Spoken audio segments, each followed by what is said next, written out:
Hello, and thank you for joining us. It's my pleasure to welcome you to today's program, Beyond the Contract, Building a Collaborative Partner Relationship. I'm Michael DeSalles, Principal Analyst with Frost Sullivan. I'll be your moderator today, as well as hopefully offer some insights on this topic. Before we start, I wanted to take a moment to introduce today's panelists. I'm delighted to have with me today two very seasoned industry veterans to discuss something that we don't hear a lot about, this notion of building collaborative partnerships. Up first, Satish Kumar. Satish is the Director of India Operations at DATAMARK. Hey, Michael, thank you so much for this wonderful introduction.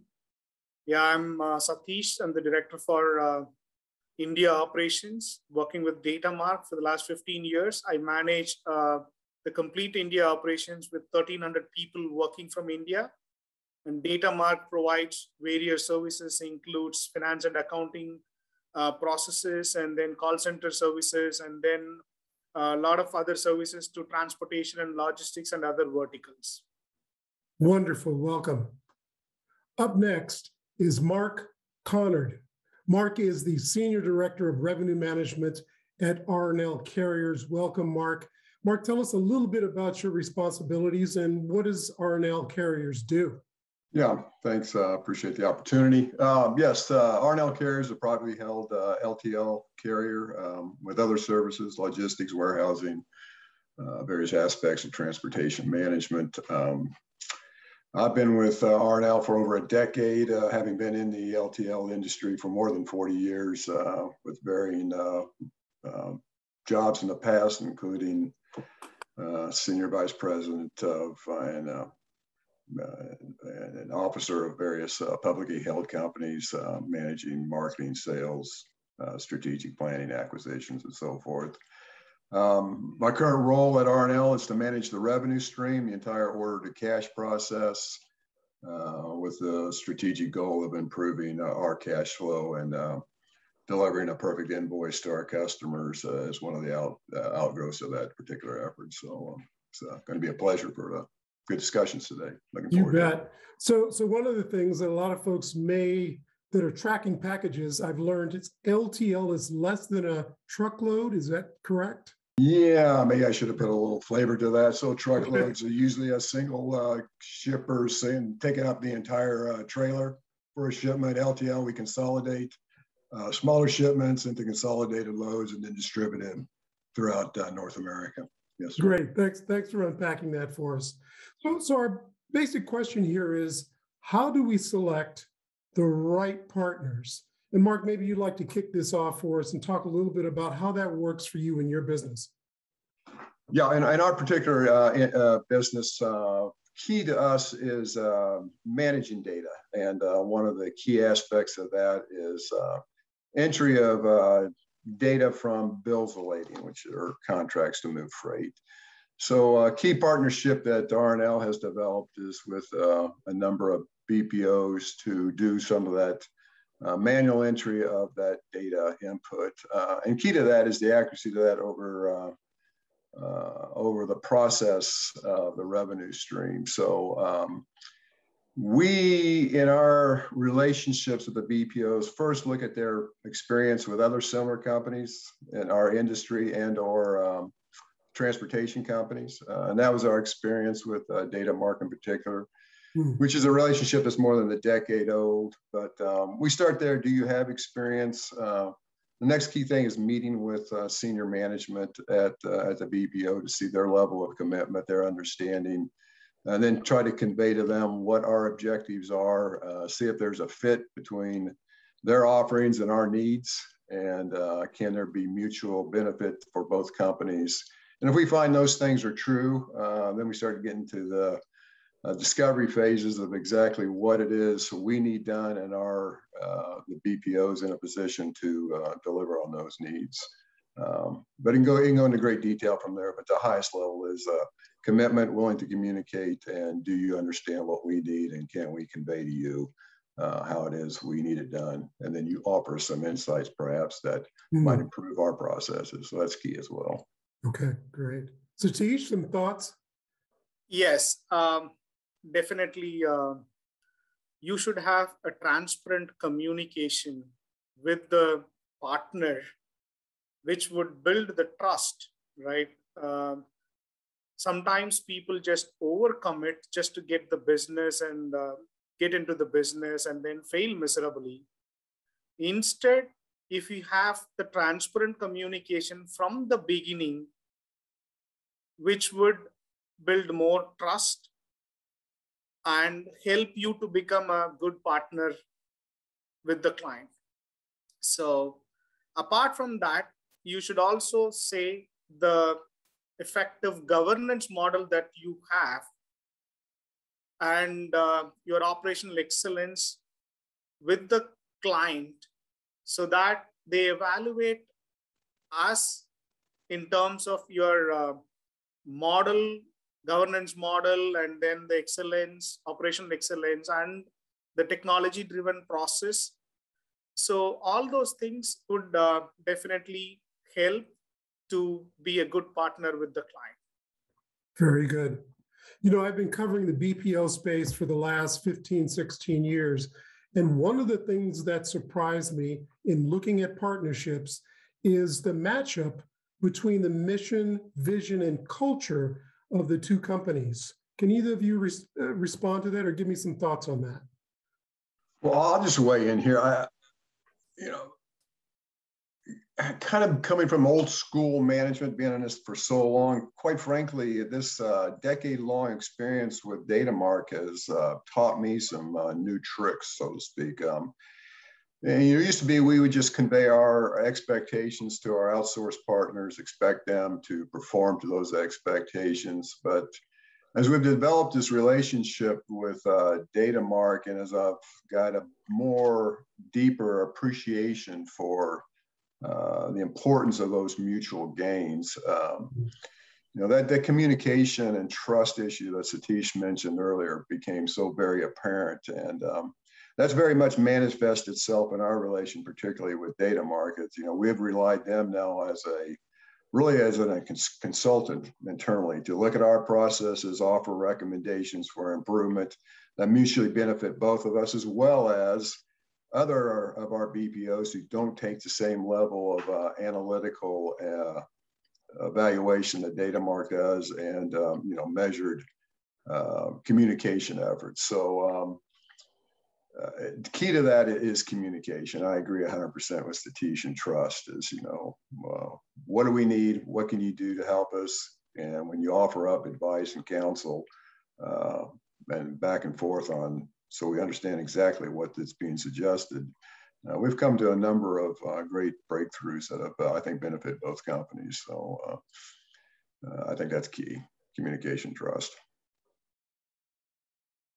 Very good. Satish, any opinion on mission, vision, culture? Those kinds of matches, is that important?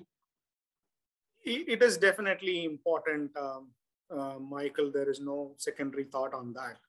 So as Mark said, we have the attitude of going beyond to support our clients, which is what we call it as our culture. We don't just do what is being told to us, but just go beyond to support our client to improve their business performance. So that is a perfect match between Mark and the team here with DATAMARK, which really helped us. So, yeah.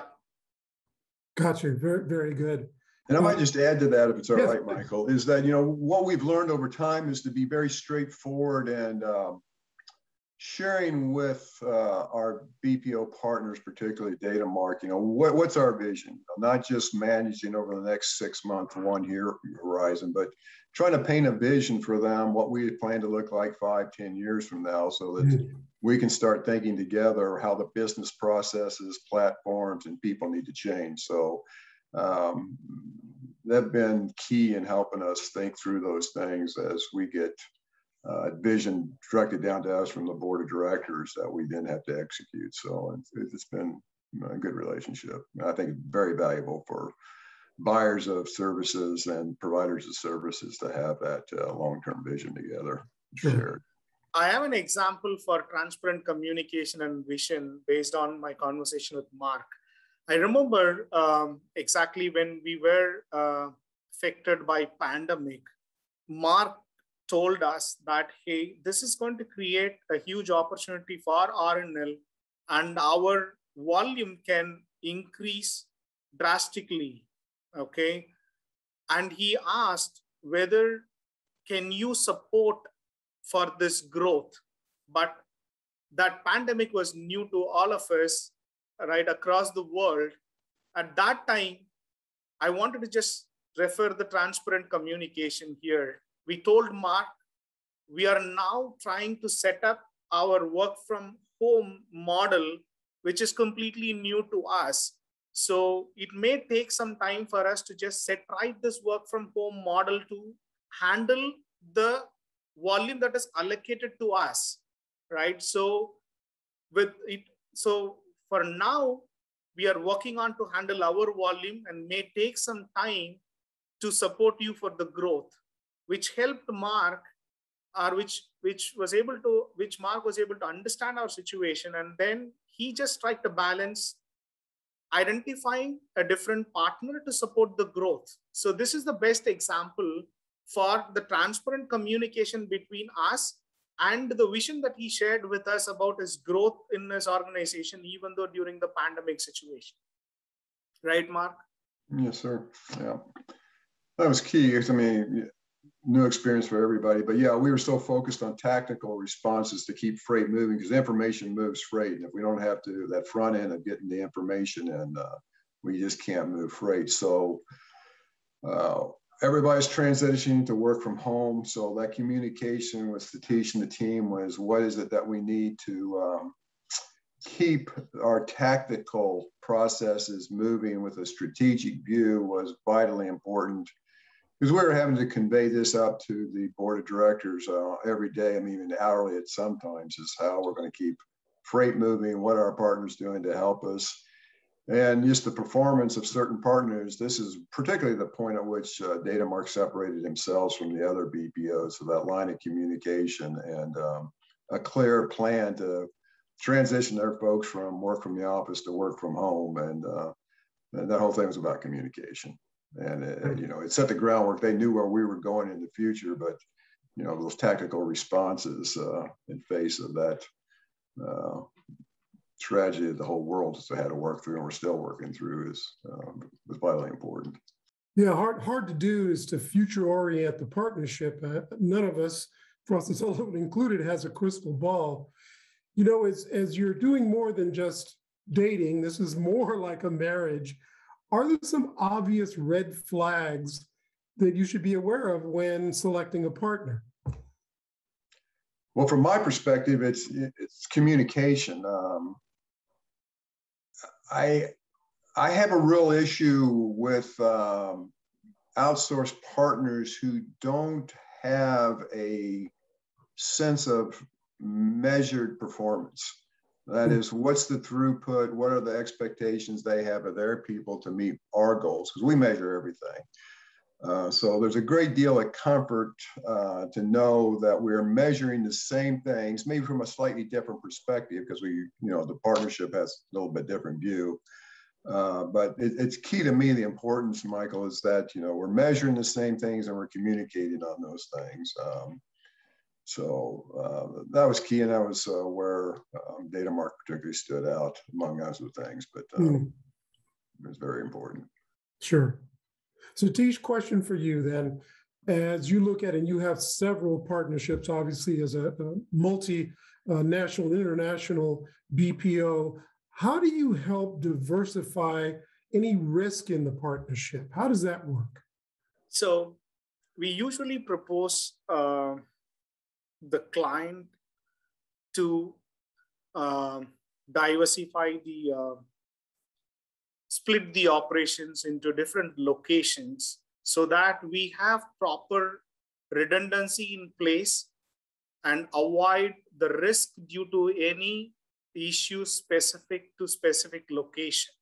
Okay, so our partners may or may not be aware of this. So we just explain to them the benefit of the business continuity plan while presenting our proposal and the advantages with this multi-locations in different countries or same countries. That way, we help the client to avoid the risk, Michael.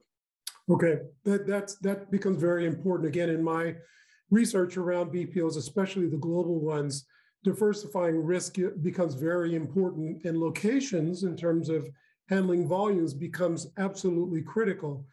There are countries where clients might be reticent about moving calls in places that might have political instability, economic crisis, weather. Inclement weather certainly is a factor. So was just curious about how you take a look at that. So any other things in selecting a partner that is an absolute must-have as you look at the selection process? We all kind of along the same lines of mitigating risk. That's one of the things from our perspective is, we look for a geographic mitigation. Are we spread across the world? I know we're particularly sensitive to what are your disaster recovery processes and plans, and how quickly can you move should you have some incident, typhoons, data outages, whatever it may be that might affect your ability to perform the service. And from our perspective, we try to spread it across geographic locations across the world, but then specifically, multi-locations, maybe at DATAMARK, what do you guys have and what's your plans on how can you respond? So, yeah. Very good. Well, thank you both for your opinions and perspectives on that particular portion of our topic. So, gentlemen, what I'd like to move to now is this notion of partner communications. Mark, you alluded to this. And my question is how does partner communication or communications affect innovation in the space, which is not easy to get to? I'll jump in there first. It's key for us in our process that we turn to the people who are doing the work. So we kind of really focus on core competencies, and roles. So my role is to formulate the strategic vision, kind of the conductor of the orchestra. How are all of our BPOs working toward an expected outcome? But then in response to that, we are very much dependent and open to suggestions for re-engineered, redesign, reformulation of processes from our BPOs. Because frankly, they're doing more of the work than we are now. And that's their core competency. And they may bring some ideas across business segments that they manage and work for. I know DATAMARK does work for air freight carriers and global shipping companies and whatnot. So there's some commonality of transportation, but with some variations of that. So what can they bring from their side, their view of those processes to my specific process that would help us improve the performance of our efforts? What's their ROI? What's our ROI? And can we both mutually benefit from those open discussions and innovation that they bring? So key to us. I mean, they're a partner, no doubt. Sure. Absolutely. What I've learned too, again, being in the space for as many years as I have, is there's this whole notion philosophically of vendor management. And then what you all are talking about is a truly collaborative partnership. Satish, maybe you could opine on that a little bit and tell us how you're making that transformation. Yeah, first of all, as I mentioned before, if you do not understand the partner's business, it is very difficult to be innovative and collaborate with the customer. For example, I wanted to give you an example. If I don't know how much the truck driver is going to struggle to deliver the package if the information is not captured properly. right?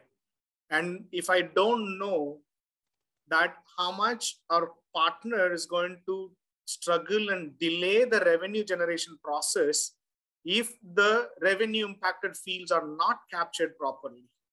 So this is where we need to understand where our partner will really struggle and focus on those areas to come out with innovative ideas and collaborate with customer and share the inputs so that we are aligned at the same line. Because at the end, our partner wanted to deliver everything on time with no delay and generate the revenue on time and ensure the cash flow, right? So for these, what are all the vital elements is what we will focus on and then go back to customer. This is the model that we always follow. Hey, these are all the areas where we can improve. If the partner has the strong IT development team to do so, we will just work with them and give a complete requirement document for the partner to just develop on their own. Otherwise, we will develop on behalf of customer to make sure that these things are taken care in our final output to the customer, right? So this is how we are just collaborating with the customer and share our innovative thoughts after understanding the client challenges and pain areas in their business. So Kumar, on that note, it makes me think about your internal culture. How do you get other employees, other agents, other stakeholders into this collaborative mindset for all of your clients? How do you do that? So in the training process, Michael, we just don't tell them what they are supposed to do.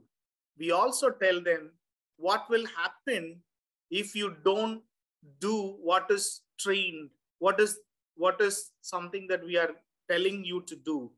We always give the explanation like this: how much it is going to be delayed and cost to the client to reschedule the delivery if the door number is not properly captured, right? So we make our agents understand from their perspective, it is just a one character error in the door number. But when it comes to business, it is going to delay and it is going to frustrate the customer, right? So, and the reschedule cost, additional cost in rescheduling the shipment. So we explain the impact of even a small mistake on the critical area. So our agents know how much it is important, the work that they are doing for our clients. That is how we are just connecting with our agents with the customer business and provide the continuous better service, Mike.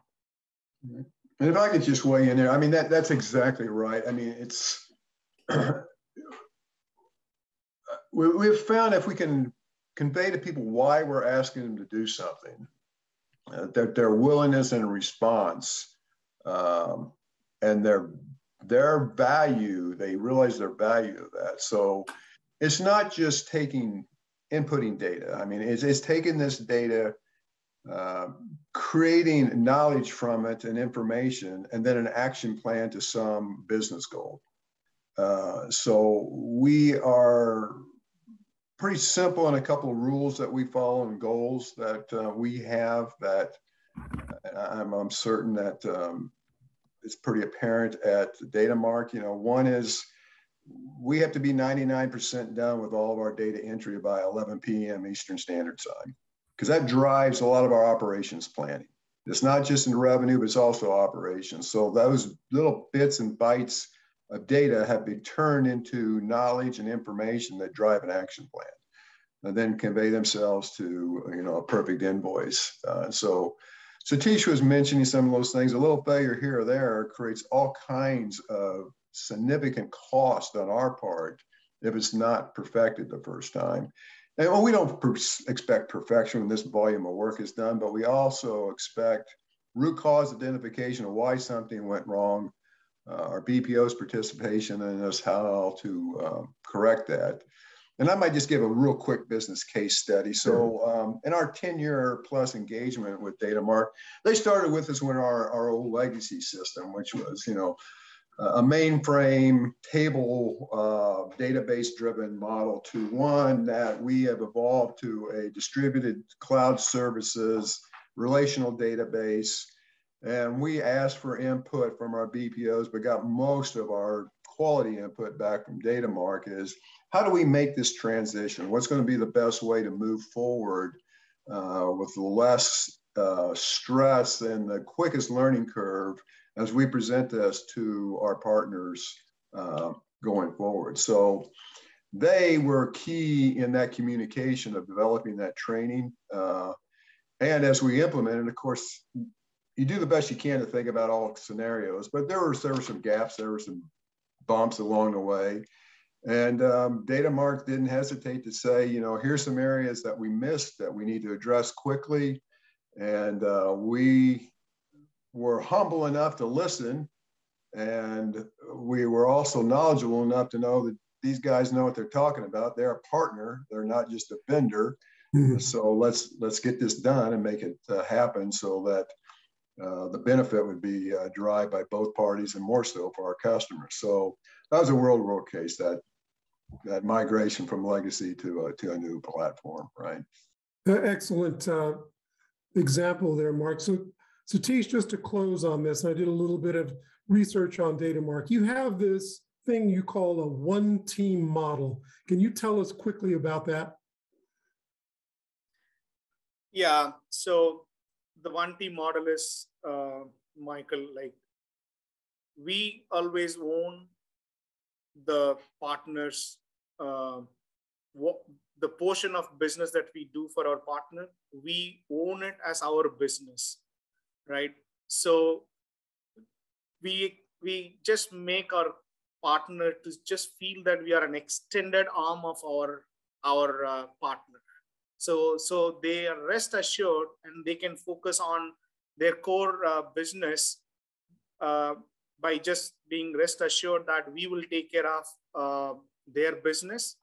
And also, we invite our partners to be part of our every success and our every celebration, so that the partner feels that they are part of us, right? They are not just a separate, maybe two brands, but we are just one company. That's how we, as DATAMARK, provide our service and support to our clients, Mike.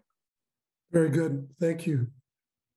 So I've got a brand new question for both of you as it relates to delivering great service through a partner, which takes a huge amount of engagement at the leadership, management, and right down to the agent level, what I call the tip of the spear. So what are some of the things that you do to optimize that engagement with an eye towards providing consistently great service? Enhancing our service, right? So as I explained, we know that we have to constantly focus on process improvements in order to continue the performance better and better. If we do the same thing continuously, it's not going to help both of us. So we always wanted to be innovative. That's what we explained in the past.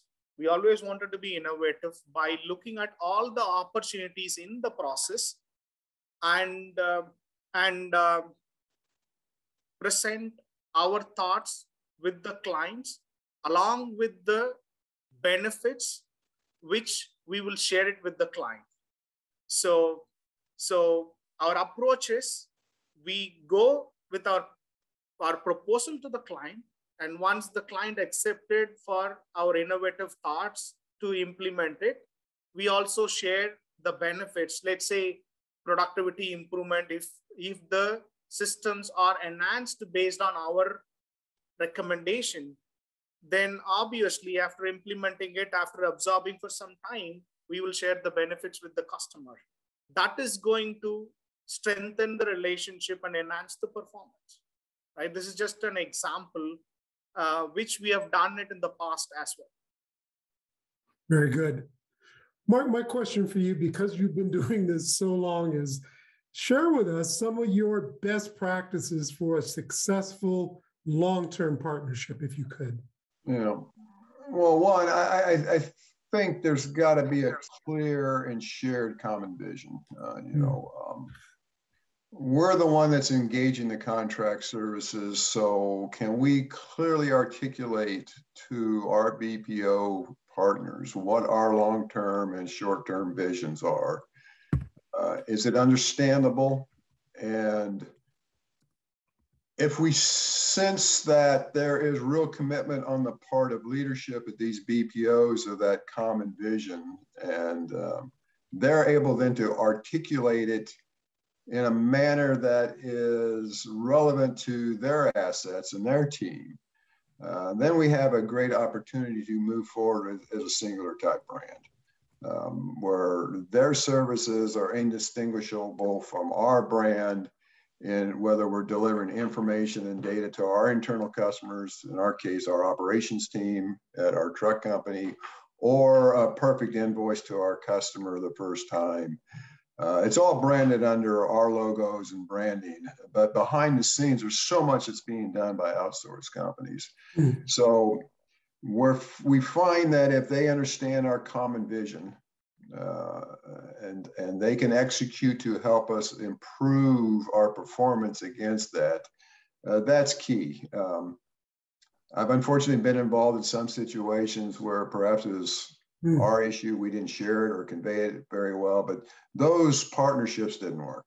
But where you are able to convey it, and then more importantly, talk about it all the time. For example, one of the key things that we do that was initiated by DATAMARK is we have a quarterly business review where we go over all the details. I mean, they give us their view of how they see things, and a lot of it's numbers. So I think I had mentioned that I'm a big believer in you got to measure things if you're going to manage it. But just to see how much commonality there is in how they're measuring things to how we measure, and then how that sets forward opportunities for improvements, just looking at the data, because the data creates a little bit of knowledge from which we can jump off for, project, platform, people, and process improvements. So those are key deliverables in my mind for, great service to a partner. Thank you, Mark. Satish, best practices? So Satish, last question for you, if I could. Tell us about your experience in terms of best practices, again, for this long-term successful partnership. So your interaction, Michael, if you ask me this question 10 times, I'll say the same thing. How much you are interacting with the customer for either for your reviews or weekly review or monthly or quarterly or once in a while schedule a face-to-face meeting. I've been to Mark office once. I had an opportunity to meet him and his team, so which really helped me to build that face value, right? So your interaction with constant interaction with the partner is the key for your relationship long term, right? You may be just having this relationship for 1 or 2 years, but we always think for next 10 years of a relationship with the client. And that's how I work with our partners, Michael. Very good. Well, let me just close by saying thank you all for joining us. I certainly learned a lot about how to build enduring partnerships, and I hope that you enjoyed the content of today's webinar. This is Michael DeSalles at Frost Sullivan signing off.